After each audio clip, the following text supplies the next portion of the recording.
सम्माननीय सभापति महोदय, पूज्य गुरुजी गुरुमा वृंद और मोर छोट बड़ भाई और भौणी मैंने आज अगस्त 15 तारीख स्वाधीनता दिवस आम 80तम स्वाधीनता दिवस को पालन करुचे।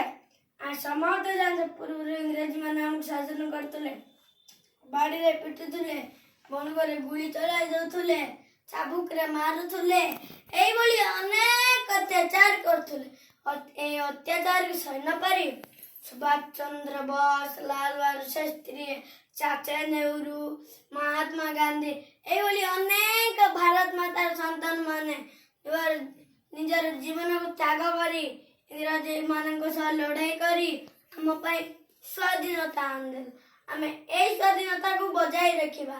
वर्तमान आमर पाली समस्त छात्र छात्री आगामी काली नागरिक और भारत मातार भविष्य आज शपथ नवा दे इधर साहस त्याग दे भारत मातार सेवा करबा भारत दिन न दिन विश्व गुरु हो पार एतिक वाक्य विराम देउछि। नमस्कार। बोलो भारत माता की जय, बोलो भारत माता की जय, बोलो भारत माता की जय। धन्यवाद।